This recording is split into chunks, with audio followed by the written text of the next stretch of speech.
अस्सलाम वालेकुम स्टूडेंट्स, ज़रा थोड़े से और व्यूवर्स हो जाए तो उसके बाद हम स्टार्ट करते हैं आज के एजेंडा से, ठीक है?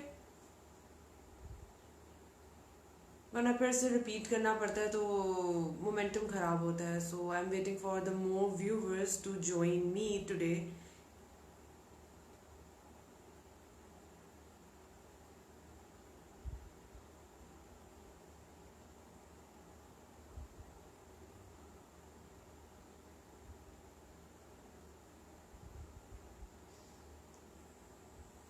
Okay, Assalamu alaikum students. My name is Sarah Sajid. I have done my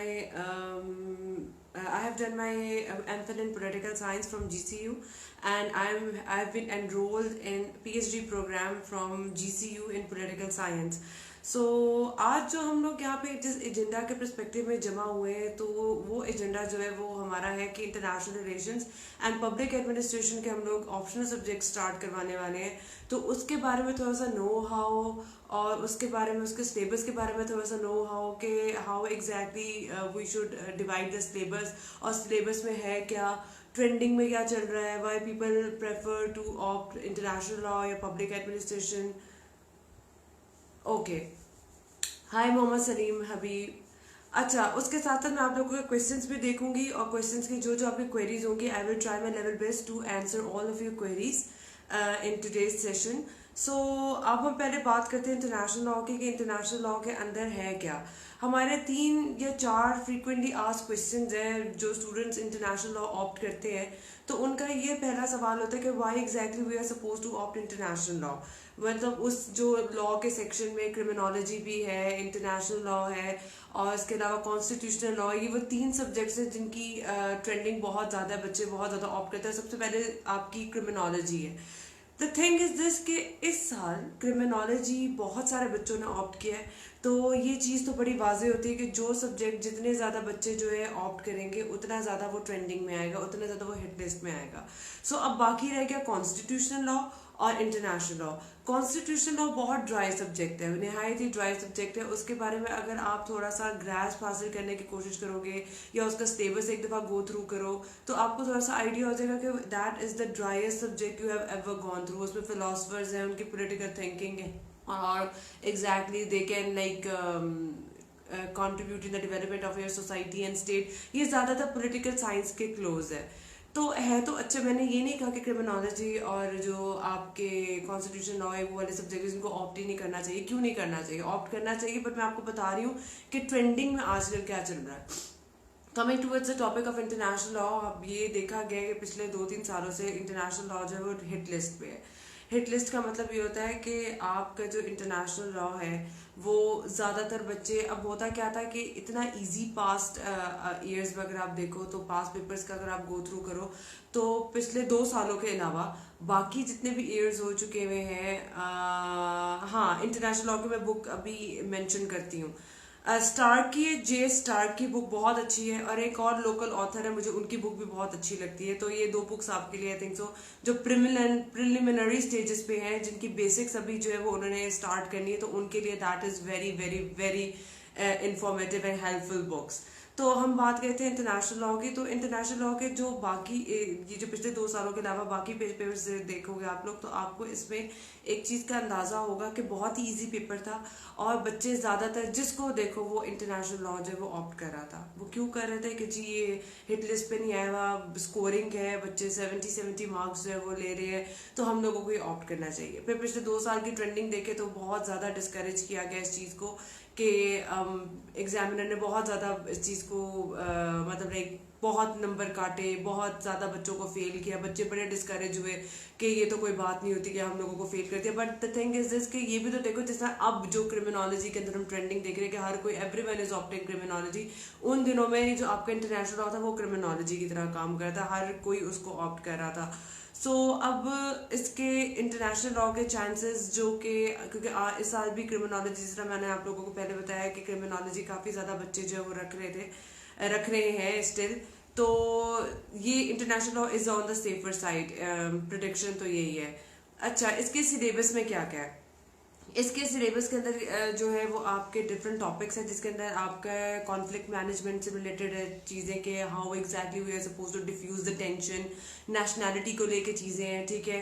sick and wounded और वॉर जोन के अंदर किस तरीके से वी हैव टू बिहेव, क्या रूल्स एंड रेगुलेशन है, क्योंकि देखिए जिंदगी के अंदर अगर रूल्स एंड रेगुलेशन है तो एक वॉर के अंदर भी रूल्स एंड रेगुलेशन है, जैसे आप सिविलियन एरियाज को टारगेट नहीं कर सकते हो, it is mentioned in international law, but हम लोग कर देते हैं समटाइम्स, क्योंकि हम लोगों को डेफिनेटली वॉर लाइक सिचुएशन में आपको नहीं पता होता है कि क्या चीजें हो रही हैं। तो सिक एंड वूंडेड के भी अलग राइट्स है, जो कि इंटरनेशनल लॉ जो है वो जिनेवा कन्वेंशन के परस्पेक्टिव में 1949 के अंदर ये चीज़ों को काफ़ी वाजे तौर पे पेश करता है। तो इसके अलावा आपके जो जुरिस्डिक्शंस हैं वो है, जिस तरह लास्ट ईयर जो है वो जुरिस्डिक्शन से रिलेटेड क्वेश्चन आया हुआ था, वो ये क्वेश्चन था जुरिस्डिक्शन से रिलेटेड के आप ये बताएं कि जी जुरिस्डिक्शन का कॉन्सेप्ट क्या है और ये जुरिस्डिक्शन होती क्या है। तो इससे रिलेटेड क्वेश्चन आ गया था। तो अब बताने का मकसद ये है कि आपकी नेशनैलिटी, आपके कॉन्फ्लिक्ट मैनेजमेंट टेक्निक्स, आपके इंटरनेशनल लॉ की डेफिनेशन, स्कोप, और ये तो डेफिनेशन और स्कोप से तो ज़रूर एक सवाल आ रहा होता है, difference between the municipal law, difference between the municipal law and the international law. ठीक है, उसके अलावा इसके sources of international law, United nation के चार्टर से रिलेटेड दो चार कलेक्टिव सिक्योरिटी के क्वेश्चन जो है वो आपसे पूछ लिए जाते हैं। तो वो क्या चीज़ें हैं, वो तमाम वो चीज़ें हैं जो कि आपका फ्रीक्वेंटली आस्क्ड क्वेश्चन है और आपके सिलेबस से इंटरलिंक करते हैं। अच्छा, अब उसके बाद जो है वो पेपर अटेम्प्ट करने की टेक्निक पे we are going to have our another session, जिसपे हम टोटली इस बारे में बात करेंगे। अभी जो हम बात करेंगे वो इसके सिलेबस आउटलाइन की बात करेंगे। अगर हम सिलेबस को ओवरऑल देखें तो काफ़ी कंसाइज है as compare to constitutional law. और क्रिमिनोलॉजी का अगर हम देखें, जिन्होंने पहली पहली दफ़ा क्रिमिनोलॉजी ऑप्ट किया होता है तो उनके लिए बहुत ज़्यादा अचंभे की बात होती है कि क्रिमिनोलॉजी में तो अच्छा ये इतना बड़ा डाइवर्स सब्जेक्ट है, तो how exactly we are going to take care of the diverse subject. अच्छा, मेरे पास एक और क्वेश्चन आया, तो first I have to read that question, then I get back to you guys. Which is better, international relations और international law? बेटा अगर इन दोनों का कॉम्बिनेशन कर लो ना तो सीरियस में बहुत आसानी है, बहुत आसानी है। If you are going to opt international law with international relations, because international relations के अंदर एक सेपरेट टॉपिक है इंटरनेशनल लॉ का। हाँ, वो एक टॉपिक है, इतना डाइवर्स उन्होंने जंप इन नहीं किया हुआ, लेकिन इंटरनेशनल लॉ से भी रिलेटेड इंटरनेशनल रिलेशंस में वी हैव सीन कि they have asked questions, so they can ask definitely different question. तो अगर इन दोनों का तुम कॉम्बिनेशन बनाते हो तो दैट इज हाईली रिकमेंडेबल। अच्छा, तो इंटरनेशनल लॉ के सिलेबस की तरफ आ जाते दोबारा। तो कंसाइज हम लोग बात कहते हैं कि कंसाइज है थोड़ा सा, और हम लोग इसको अच्छे तरीके से ब्रीफ वे में इसको ओवरव्यू कर सकते हैं। अब आ जाओ पब्लिक एडमिनिस्ट्रेशन की तरफ कि पब्लिक एडमिनिस्ट्रेशन को क्यों ऑप्ट करना चाहिए और इसको क्या मतलब लाइक एज हासिल है बाकी आपके सब्जेक्ट से। तो इसको जो एज हासिल है बाकी सब्जेक्ट से कि यही आपको इस्लामियात के कुछ जो सब्जेक्ट्स हैं या टॉपिक्स हैं, जिस तरह इस्लामियात का टॉपिक हो गया गुड गवर्नेंस या आपके जो कैलिफेट सिस्टम है, उसमें से क्वेश्चन जो है वो इससे ओवरलैप होके आ जाते हैं। आपका ऐसे, ठीक है, again they use to ask question regarding to the what are the features and what are the characteristics of good governance. वो चीज़ें भी आपसे पब्लिक एडमिनिस्ट्रेशन में पूछ लेते हैं। तो आपके ये पब्लिक एडमिनिस्ट्रेशन एक ऐसा सब्जेक्ट है जो कि ओवरलैप करता है बाकी तमाम सब्जेक्ट से, ठीक है। तो ये सब्जेक्ट जो है वो आपको काफ़ी हेल्प करेगा आपके बाकी सब्जेक्ट्स के अंदर, तो इट इज़ हाईली रिकमेंडेबल कि अगर आप इसको रखते हो। अच्छा, the most frequently asked question about public administration is के क्यों पब्लिक एडमिनिस्ट्रेशन में बच्चे ठीक है ऑप्ट कर लेते हैं लेकिन स्कोरिंग नहीं है। स्कोरिंग इसलिए नहीं है बिकॉज हम लोगों को थोड़ा सा ये ड्राई सब्जेक्ट लगता है, थेरोटिकल परस्पेक्टिव में थोड़ा सा होता है, स्पेशली वो तमाम लोग जिन्होंने इसको इंटरनेशनल रिलेशंस के साथ या पॉलिटिकल साइंस के साथ रखा होता है, उनके लिए तो नहायत ही ड्राई सब्जेक्ट होता है कि यार इसका करना क्या है। तो इसका बेहतरीन हल ये होता है कि all you need to do is to go through books like Sultan Khan की book introduction to public administration, that is really good book. वो पाकिस्तान के परस्पेक्टिव से काफ़ी अच्छा उन्होंने डिस्कस किया हुआ है। I have another question, so let's get back to the topic after once I'll just read that question. Psychology और क्रिमिनोलॉजी के लिए बुक्स रिकमेंड कर दीजिए। Ma'am, I am just so sorry, that is not my area of concern. We are here to discuss about public administration and international law. So अगर ये मेरा area of command होता तो I would have love to tell you about the books और recommend मैं तुम्हें कर देती। तो वो जब डिजायर्ड आपके टीचर आएंगे तो definitely they are going to help you out in selecting those books. अच्छा, हम लोग बात कर रहे थे पब्लिक एडमिनिस्ट्रेशन की। तो पब्लिक एडमिनिस्ट्रेशन का जो पेपर है वो नहायत ही पाकिस्तान के परस्पेक्टिव से, जैसा सोशियोलॉजी का आपका आता है तो उसके परस्पेक्टिव से पूछा जाता है। तो लोग अक्सर कहते हैं कि बुक्स हमारे पास अवेलेबल है बट पाकिस्तान के हवाले से बात नहीं की गई। तो पाकिस्तान के हवाले से क्यों नहीं बात की गई? तो अब पाकिस्तान के हवाले से जो भी आपको इन्फॉर्मेशन मिलेगी वो आपको डॉन के आर्टिकल से मिलेगी, ई ट्रिब्यून में मिलेगी, आपको द न्यूज़ में मिलेगी, आपको वो तमाम चीज़ें जो all you need to do is to do an extensive research if you are planning to opt in public administration. उसके अलावा अगर हम पब्लिक एडमिनिस्ट्रेशन को देखें तो उसका पेपर ड्राई है लेकिन ईजी होता है कि मतलब 65 मिनिमम नंबर या 60 to 65 मिनिमम नंबर आप इजीली स्कोर कर सकते हो। आई have another question, so let me see कि what they have asked me in that। ये कैसा कॉम्बिनेशन है, political science, GBP, criminology, gender studies. अच्छा, Furqan Khan, if you are comfortable in opting all these subjects and that is totally fine. देखो, अब आप सबके लिए यही मेरी एडवाइस है कि वो तमाम बच्चे जो कि अभी उन्होंने ऑप्शनल सब्जेक्ट्स नहीं सोचे, तो उनके लिए बेहतर यही है कि वो एक दफ़ा सिलेबस को गो थ्रू करें। सिलेबस को गो थ्रू करने के बाद दे शुड कंक्लूड समथिंग कि हाँ जी, हम लोगों को ये चीज़ें इस तरीके से, मैं इस वाले सब्जेक्ट में कंफर्टेबल हूँ। If you are from the science background then don't try to opt those subjects from the social sciences के, because they are in the trending, they are in the fashion. अपना fashion की जगह पे अपने आप को जो है वो लाइक इस चीज़ के ऊपर ना ले आना कि तुम लोग फेल ही हो जाओ। तो बेहतर यही है कि जो तुम लोगों की बेसिक डिग्री है, ट्राई टू फाइंड और लोकेट ऑल दो सब्जेक्ट्स जिसके अंदर तुम लोग एक्सेल कर सकते हो, जिसके अंदर तुम कंफर्टेबली पढ़ सकते हो। अच्छा, हम लोगों के जो पब्लिक एडमिनिस्ट्रेशन और इंटरनेशनल लॉ है उसकी रजिस्ट्रेशन अभी ओपन हो गई है, तो बाकी तमाम इन्फॉर्मेशन जो है वो हमारे आपको एडमिन से मिल जाएगी। और हम लोग इसका जब कब कोर्स स्टार्ट करवा रहे हैं, क्या इसके फ़ी चार्जेस हैं, वो तमाम चीज़ें आपको एडमिन से पता लगेगी। So I would highly recommend you before opting these subjects, once you should go through the whole syllabus outline of these two subjects। So एक दफ़ा तुम लोगों को ताकि आइडिया हो जाए कि तुम लोग इस चीज़ को कर सकते हो कि नहीं। बाकी टीचर की assistance is always available for you guys. International law is a good subject and public administration scoring है अगर उसको सही तरीके से पढ़ा जाए तो I would highly recommend you to opt these two subjects. Next question Anam का है, I have done MSc chemistry. Anam, अगर केमिस्ट्री तुमने की हुई है तो देखो बेटा, आपके अगर सिलेबस आउटलाइन कोर्स आउटलाइन में से या फिर आपका जो आउटलाइन इन लोगों ने दी होती है कि ये सब्जेक्ट आउटलाइन है, तो उसमें से देखो कि तुम्हारा कोई ओवरलैप करता है। अगर उस ओवरलैप करने के अलावा भी मार्जिन बच रहा है ऑप्शनल रखने का, तो go for the sociology, go for the public ad. ठीक है, पब्लिक एड मैंने बताया कि ड्राई है बट स्कोरिंग है। Shams Ahmed ma'am, international law में आर्टिकल 30 एक्सप्लेन कर दे। शम्स अहमद फॉर श्योर, ये आपके सोर्सेज ऑफ इंटरनेशनल लॉ है कि ICJ ने 38 आर्टिकल में जो है वो आपका क्या क्या जिक्र किया हुआ है। 38 आर्टिकल बेसिकली आपके इंटरनेशनल लॉ के सोर्सेज ऑफ इंटरनेशनल लॉ है कि वो कौन से सोर्सेज है जिसकी बेसिस पे आपका जो है वो इंटरनेशनल लॉ बना है, वो कौन से इंग्रेडिएंट है जिससे आपके इंटरनेशनल लॉ की बिरयानी बनी है।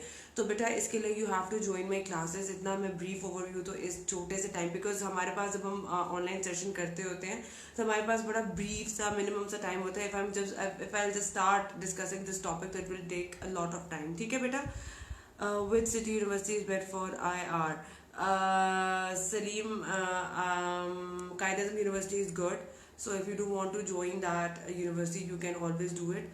और उसके अलावा बाकी इंटरनेट पे सारी इन्फॉर्मेशन अवेलेबल होती है, तो देख लो। कायद-ए-आज़म यूनिवर्सिटी को इसलिए because that is one of the top university which deals in the subject of IR। और पंजाब यूनिवर्सिटी भी इंटरनेशनल रिलेशन बहुत अच्छे तरीके से डील करता है। they even ask you to join as a private candidate, तो ये भी एक अच्छी चीज़ हो जाती है। सो अब आप लोगों को अगेन जितना भी आप लोगों का ये सिनेरियो डेवलप हो रहा है, मतलब अगर आप लोगों का इंटरेस्ट डेवलप हो रहा है, तो we are going to offer international relations with public administration. So all those candidates of aspirants which are thinking कि हम लोग ये सेशन जो है ज्वाइन कर ले, तो आपको एडमिन की तरफ से हमारी सारी इन्फॉर्मेशन मिलेगी। तो you can totally talk to our admin in order to have guidelines. I have another question. Then your regular Shams Ahmed, ये आपको अभी मैंने जिस तरह भी जिक्र किया है कि आपको ये तमाम चीज़ें, तमाम गाइडलाइंस जो है आपको एडमिन से प्रोवाइड होगी, वो सारी इन्फॉर्मेशन आपको प्रोवाइड करेंगे। So in order to get the information you need to talk to admin because I am the part of the faculty. अच्छा फातिमा, आप बात कर रही हो and I join to session after September. बेटा ये तो अब एडमिन ही आपको तो टोटली बता सकती है कि इफ़ दे आर प्लानिंग। अब बेटा सितंबर में जहाँ तक मैंने सुना तो PMS के एग्ज़ाम्स हैं, मतलब अगर सितंबर में आप सेशन ज्वाइन करती हो तो फिर किस परस्पेक्टिव में ज्वाइन करोगे? PMS के हवाले से तो नहीं कर सकती आप ज्वाइन, उसके लिए तो यू नीड टू बी हाँ ठीक है, मतलब ये books are I can totally recommend you this. मैंने आपको बताया कि जे स्टार्क की बुक इज़ रियली गुड, ठीक है।